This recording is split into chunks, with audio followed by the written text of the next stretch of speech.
अस्सलाम वालेकुम दोस्तों, मैं हूं तनवीर अहमद। आज मैं आपको प्रैक्टिकली फायर स्प्रिंकलर सिस्टम को बस्ट करके मैं चेक कराऊंगा तो फायर स्प्रिंकलर सिस्टम आग लगने से किस तरह बस्ट होता है और इसके पीछे जो सिस्टम लगा होता है जिसे हम जोन कंट्रोल वाल असेंबली बोलते हैं, उसको किस तरह आग लगने के बाद ऑपरेट किया जाता है। जब आग बुझ जाती है तो फिर फायर स्प्रिंकलर को किस तरह नए स्प्रिंकलर के साथ रिप्लेस किया जाता है और रिप्लेस करने के बाद फिर जोन कंट्रोल वाले असेंबली को किस तरह एक्टिवेट किया जाता है। जोन कंट्रोल वाल जो एक्टिवेट होता है उससे पहले जो फायर फाइटिंग पंप रूम जो लगा होता है वो किस तरह काम करता है, ये सारी चीज़ें मैं इस वीडियो में आपको एक्सप्लेन करूंगा। इस वजह से इस वीडियो को आप आखिर तक देखते रहें और हासिल करें प्रैक्टिकल मालूमात ऑफ फायर स्प्रिंकलर सिस्टम की।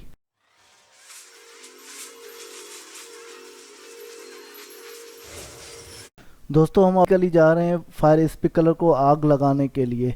हमने एक स्टिक में कपड़ा रैप किया हुआ है, उसमें आग लगाई हुई है और स्प्रिंकलर के पास हम इसको सामने ले जा रहे हैं। जैसे ही स्प्रिंकलर जो रिक्वायर्ड टेम्परेचर है, डिज़ाइन टेम्परेचर, वो अपना सेंस करेगा, तकरीबन 67 डिग्री सेल्सियस या 75 डिग्री टेम्परेचर सेंस करेगा, वो बस्ट हो जाता है।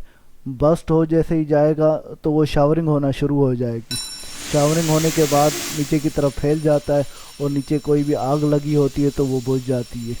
फायर स्प्रिंकलर सिस्टम के बस्ट होने का रीज़न ये है कि क्योंकि ये लाइनें जो है पहले ही प्रेशराइज हुई होती हैं फायर पंप की मदद से। फायर पंप से इसको प्रेशर दिया होता है, एक सेट प्रेशर होता है। फॉर एग्जांपल हमने सेट प्रेशर अगर 75 psi प्रेशर दिया हुआ है तो लाइनों में 75 प्रेशर मौजूद होगा। फायर स्प्रिंकलर के सामने आग देते हैं, वो टेम्परेचर अपना सेंस कर देता है, फट जाता है, बस्ट होता है। उसका सबब यही होता है। तो टेम्परेचर जो गिलास वो बस्ट हो गया, उसके पीछे एक प्रेशराइज लाइन है, वो प्रेशर जैसे ही पानी को अपनी जगह मिलेगी तो वो वहाँ से निकलना शुरू हो जाएगा। ये लाइनें ऑलरेडी प्रेशराइज लाइन होती है, इस वजह से जैसे ही उसका गिलास बस्ट हो जाता है और पानी को वो स्पेस मिल जाती है, स्प्रिंकलर में जो होल होता है वहाँ से पानी निकलता है और उसके ऊपर प्लेट होती है। उस प्लेट की डायरेक्शन के हिसाब से स्प्रिंकलर के चारों तरफ ये पानी फैल के और ये डिसिपेटेड खारिज होता रहता है। और जैसे ही नीचे वाली लोकेशन पे कोई भी मटेरियल पड़ा हुआ है जिसमें आग लगी हुई है, इस स्प्रिंकलर की शावरिंग की मदद से वो आग बुझ जाती है। आग बुझने के बाद जो भी फायर फाइटर होता है या जो इस काम को लुक आफ्टर करता है वो डायरेक्ट जाता है जोन कंट्रोल वाल असेंबली के बाद। जोन कंट्रोल वाल असेंबली पे पहुंचकर वो सुपरवाइजरी वाल को बंद कर देता है।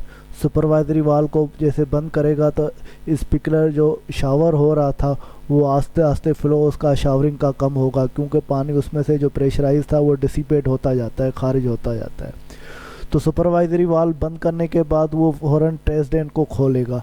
ट्रेसडेंट खोलेगा तो जो सुपरवाइजरी वाल के बाद जो लाइन है वो उसमें से पानी ड्रेन होना शुरू हो जाता है।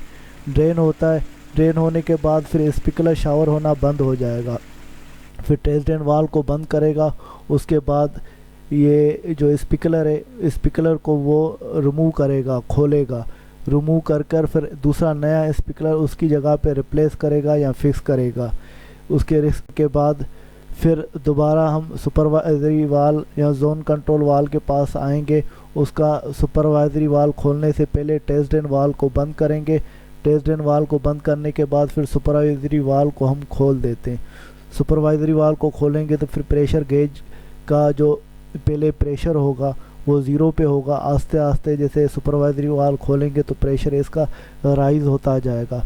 फॉर एग्जांपल आपने 75 प्रेशर जो सेट किया हुआ है तो लाइन का प्रेशर वो ऑटोमेटिक पंप जो पीछे लगे हुए हैं, जो की पंप है, मेन इलेक्ट्रिक पंप है, वो प्रेशर को आस्ते आस्ते ग्रेजुअली इंक्रीज़ करते जाएंगे और जैसे ही 75 सेट प्रेशर पे पहुंच जाएंगे तो वो ऑटोमेटिक पंप ऑफ हो जाएंगे। लाइनों का प्रेशर 75 प्रेशर सेट हुआ है, वो पंप मेंटेन करेंगे और जैसे ही लाइनों में प्रेशर पूरा हो जाता है पंप ऑटोमेटिक वो ऑफ हो जाते हैं, बंद हो जाते हैं।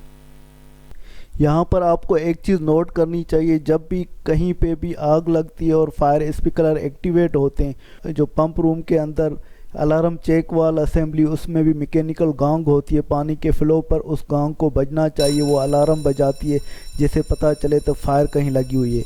अलार्म चेक वाल असेंबली के अलावा जो पैनल होते हैं तीनों पंपों के, जो कि पंप का पैनल हुआ, इलेक्ट्रिकल पंप का पैनल है या डीजल पंप का पैनल है, हर पैनल के साथ ये गोंग लगी होती है। जैसे जो पंप आपका एक्टिवेट हो रहा है, चल रहा है, तो वो उसी पैनल की गोंग को चलना चाहिए।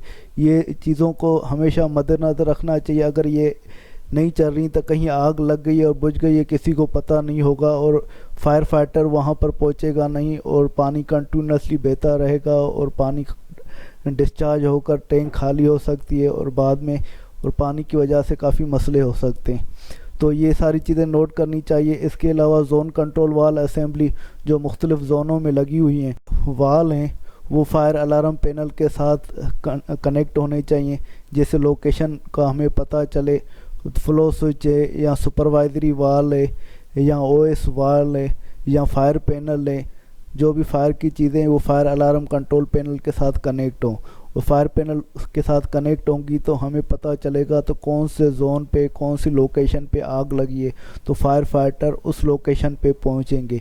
अगर ये चीज़ें कनेक्ट नहीं होगी, फायर पैनल के साथ आग लगी, कहीं भी आग लगती है तो वो आग को अलार्म की वजह से ढूंढते रहेंगे, कहाँ आग लगी है, पंप चल रहे हैं, अलार्म बज रहा है, गोंग बज रही है, कहाँ आग लगी है, लोकेशन का कहीं भी पता नहीं चलेगा। अगर फायर अलार्म कंट्रोल पैनल के साथ ये चीज़ें कनेक्ट होंगी तो उस लोकेशन पे वो फायर फाइटर को पता चल जाएगा। फायर अलार्म कंट्रोल पैनल की मदद से फिर उस लोकेशन पे पहुंचकर जो भी एक्शन लेना है, स्प्रिंकलर को, जो जोन में पानी सप्लाई हो रहा है स्प्रिंकलर बस्ट होने की वजह से, उस जोन को वो ऑफ़ कर देंगे। अगर आग बुझ गई है तो फिर ऑफ़ कर देंगे।